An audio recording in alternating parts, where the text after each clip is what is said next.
today is another installment of the Mystery Box Challenge.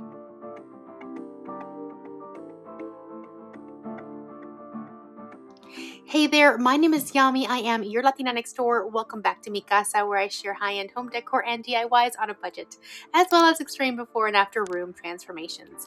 If that's something you enjoy, please make sure to give this video a thumbs up and subscribe so that you too can become part of the Familia. So today is the Mystery Box Challenge, and this is coordinated by my dear friend Courtney over at Creative on the Cheap. If you're not familiar, basically she rounds up a group of YouTubers and she assigns us another YouTuber to send a package to. A package consisting of about 8 to 10 items from a dollar store. This month we are focusing on Dollar Tree. We wrap it up along with 2 challenge items. Items you would normally not want to craft with. And there's always a spin. One of the things that we have to do is open the box right in front of the camera so that you all get to see our genuine reaction to the things that we receive in the box. I have my box on my lap and it's ready to open. Now my box is from Jennifer over at A Little Bit of Calm and Crazy. I'll make sure to put her channel link in my description box below. Now my box went over to Caitlin over at Crafts by Caitlin. I'll have her channel linked in my description box as well. That way, if you're not familiar with either one of these, you can check them out and see what they have in store. They are both amazing creators. All right, let's see what's in the box. I haven't seen it. It's covered up in tissue paper. Let's find out. Excited to see what you all do with these items. I know you will crush it. Happy crafting, Jennifer. Ooh, this is nice. I hadn't seen these at Dollar Tree. Oh, yeah. Look how big this thing is. Oh, I love it. It's like a wooden frame. You can either use it this way or this way. Here I have, oh gosh.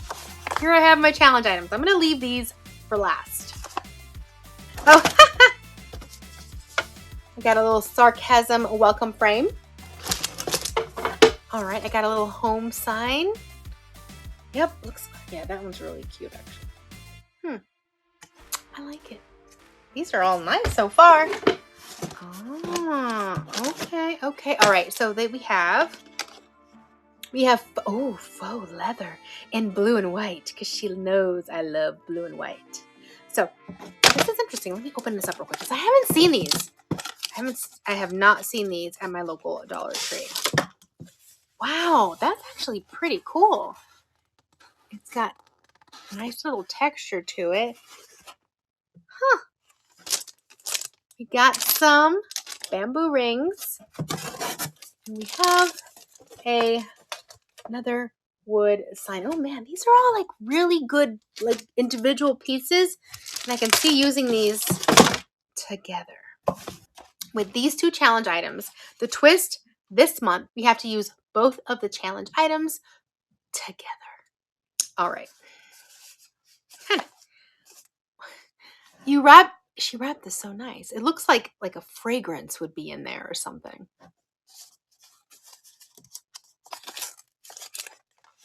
Oh, what is this? Silicone. Aww. Oh, I guess I should have opened that one second because this was challenge item number 2.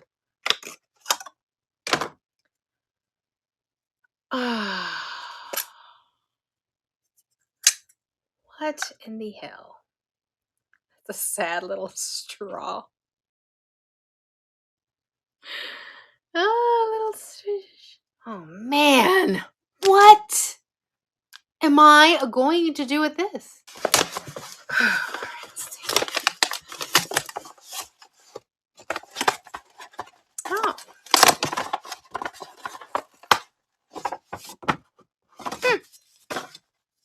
Very cute. Very cute.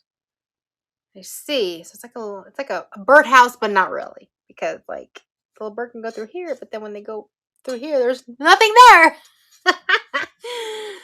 All right. Actually, if you're watching this right now, I'd love to know what idea came to mind for you before I come up with something for this, just to see if we were anywhere close before you find out what I end up making with this. So I haven't pulled out my thinking cap since like 3rd grade, so I guess I'm gonna have to pull it out now.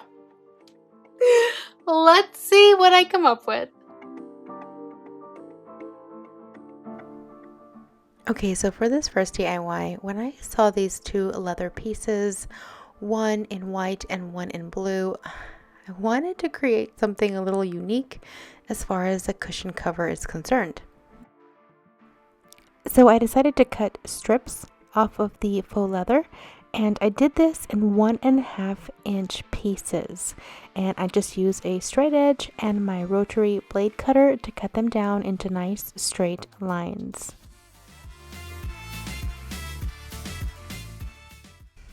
I started with the blue faux leather, and then I proceeded with the white. However, if you notice, I was cutting the blue faux leather into smaller pieces. So I was cutting it across the smaller side of the rectangle, while instead of doing that for the white, I did it along the longer edge.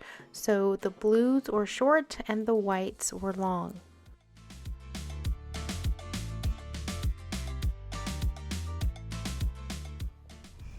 Once I had all of my strips cut, I laid them all down next to each other, and I did this starting with the white first.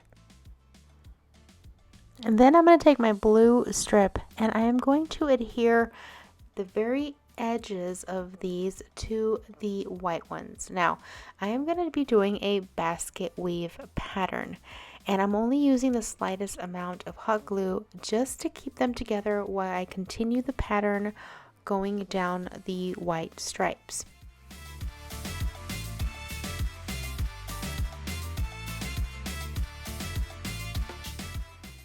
After those edges were secure, I began to bring over the rest of the blue pieces and began my basket weave pattern, bringing it down and making them nice and tight up against each other so that they would not slide. Now, I didn't glue these parts down. I will adhere them in a minute, but I will do something separate for these. Now, I actually didn't notice this until I started doing my voiceovers for this video, and I noticed something. I'm going to be taking this pattern all the way down to the end and creating a full grid. However, you can leave it halfway like this, and you can glue these together and actually hang this up kind of like a flag, and I think it would look really pretty.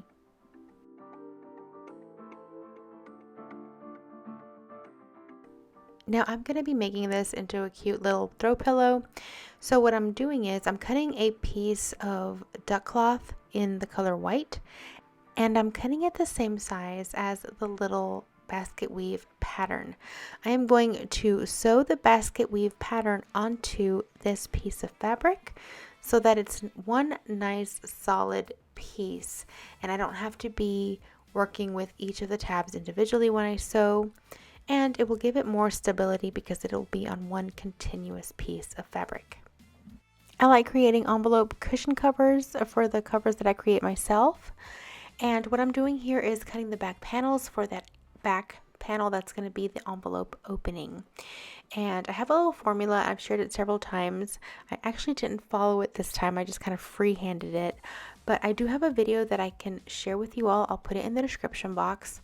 This past Christmas, I created some really nice cushion covers, and I do it in great detail on how to get a very nice high-end look, especially when you have fabric that has pattern on it, as well as my formula on how to get the sizing right for those back panels and cutting everything properly. So I'll link to it in the description box if you want to check it out. Before I started sewing the basket weave onto the piece of fabric, I made sure that I clipped everything together and held it nice and tight so that none of it would unravel before I sewed them to that panel. And here is the front of that cushion. And of course, after I get that first front panel ready, I attach the back panels that create the envelope closure for them.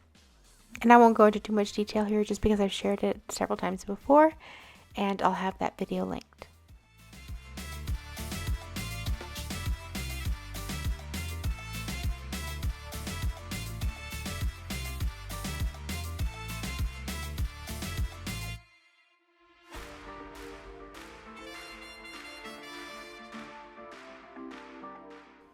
And here I'm just adding a hem to those back envelope flaps that are going to be covering the back of the cushion.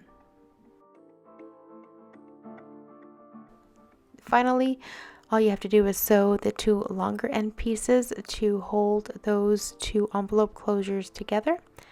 Flip that pillow around and you are good to go. Here is how she turned out.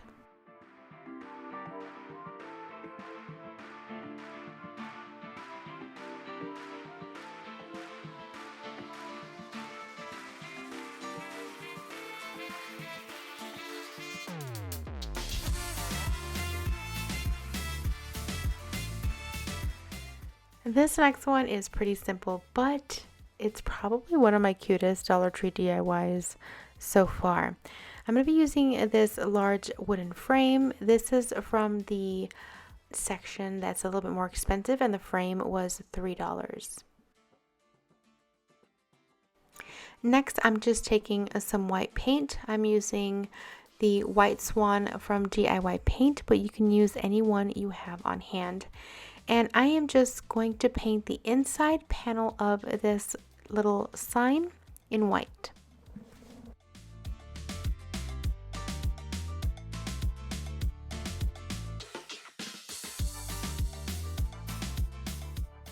Next, I'm removing the jute string for hanging this little sign, and I am just going to cut it right off and remove the staples that are on the back.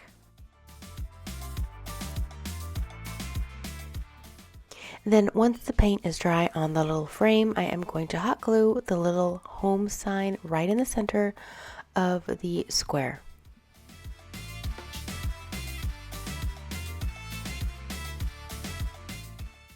And you can't always paint or stain the frame, but I kind of liked it left in the natural wood. And that was it for this little sign.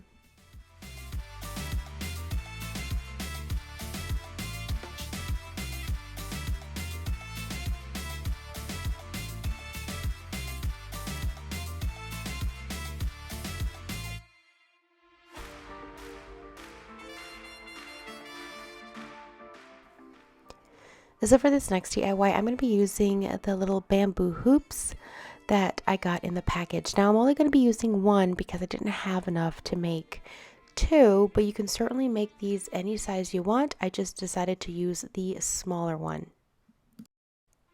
I have these two smaller remnants of embroidery hoops, and I had this little wood container from Dollar Tree that I've had for a little while, and I'm just going to be using the lid from it, as well as these skewers that you can find at the Dollar Tree section in the kitchen department. Right now they have some because it is getting warmer outside, so they usually bring it out in the spring. So the first thing I did was tighten the embroidery hoop over the lid of that little container. And this is going to be my base. Next, I'm going to mark my skewers at the 4-inch mark, and then I'm going to cut them with my miter shears.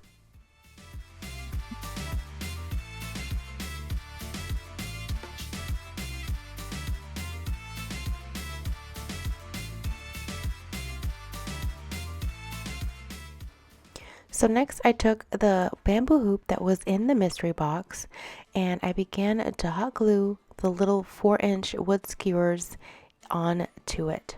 Now I started off with 4, and then I began filling in the areas in between the 4 first ones, making sure that the spaces were evenly spaced out between each of the skewers. Then I began to kind of push the little skewers in and try to make them fit inside the rim of that bottom piece. Once I started getting them in there, I began to hot glue them. Now I took a little bit of trial and error, but I finally got it.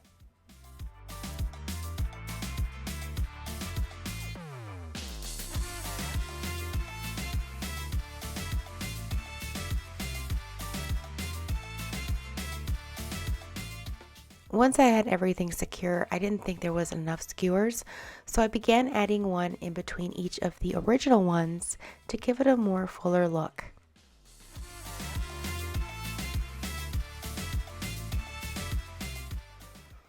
I'll be adding a second embroidery hoop to the top one to kind of close off this little lantern, and I am adding 2 longer ones in the center so that I can hold the top one steady while I add the rest of the skewers onto the top part.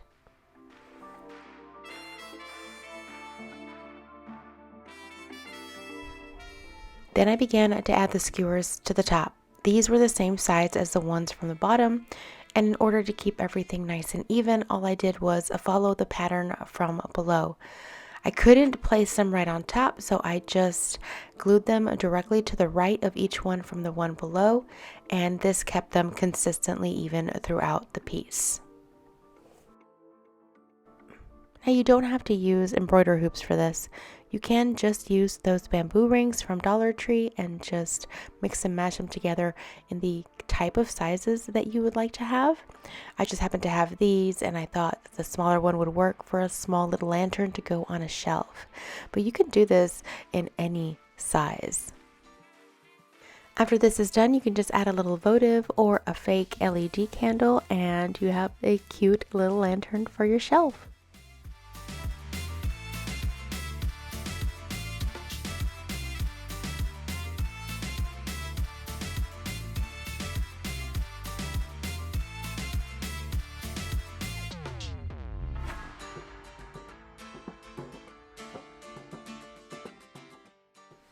Alright, so I'm going to use my challenge items to create a little piece for my front door.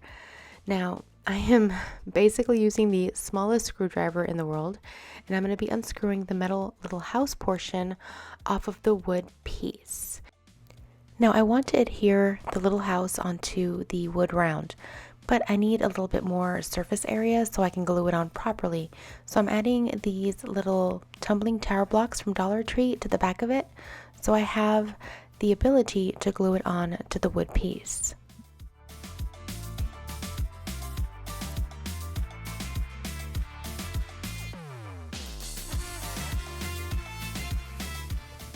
Next, I'm using my DIY paint Dark and Decrepit Liquid Patina in order to stain the wood round. You can use any kind of stain, or you can even water down paint to get this effect. But I really love the color of this patina, and I think it gives it a nice rich brown wood color. And I also stain the wood blocks that I glued to the back of the little house. That way I can camouflage them a little bit better. Next, I use the larger embroidery hoop from the mystery box. I placed the house in the center where I wanted it to go with the hoop around it, and use that to trace a half moon on the top part of the wood round. Next, I took some acrylic paint that I had on hand in some peach and cream colors, as well as a green color, so that I can paint a swag over the top of this piece, using that half circle as my guide. I traced over the half circle with some green paint, and then I began to paint some flowers on.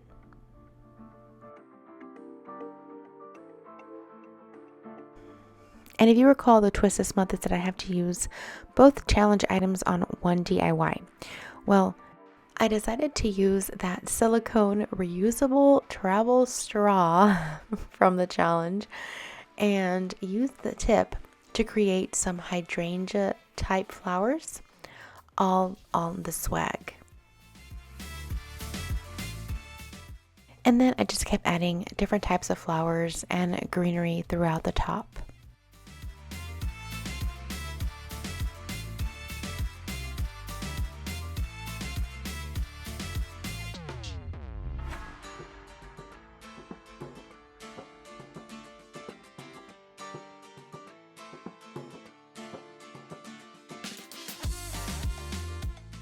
And of course, I kept adding little flowers and little touches here and there to fill up the swag.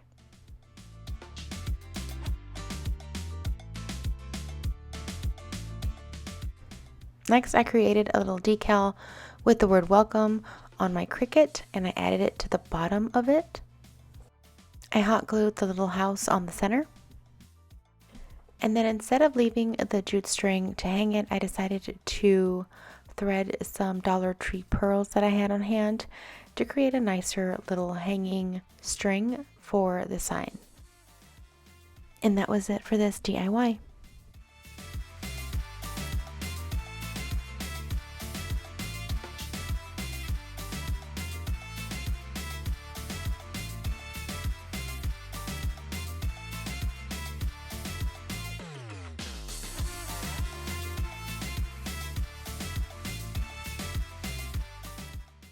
And for my final DIY, I'm going to be using the little sarcasm sign.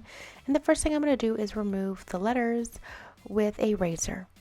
It can be a little difficult and might take a little bit of time, but this definitely can be done. Now this next part is optional because you can always leave the frame the color it is, but I decided to give it a coat of white swan DIY paint because I wanted it to be a little bit brighter, and I thought the dark black was just going to weigh it down a bit. I removed any excess paint that I might have gotten on the glass with that same razor, and it comes right off. Now with some gold paint, I decided to spray paint the two little pieces that created the container to hold that silicone straw and give both of them a nice coat. Next, I took some moss rocks from Dollar Tree, and these were just left over from previous projects. I inserted them in both little containers, and then I applied some hot glue on top and added a little bit of moss to make sure I cover everything and you can't see inside the container. Then I took some small little succulents and inserted it right into the little styrofoam moss rock. I took some hot glue, applied it to the back, and then secured them onto the glass.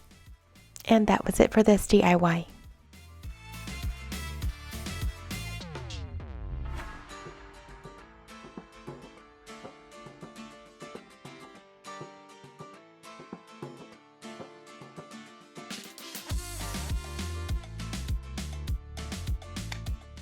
All right, well, that's it for today's video. I hope you enjoyed it. If you did, please make sure to give this video a thumbs up. Let me know in the comments below which one of these DIYs was your favorite. I will be back next week with another home decor and DIY video. Don't forget that in May, we have the Look for Less challenge, and I will leave you with several videos right here that you guys can enjoy in the meantime. Until then, adios.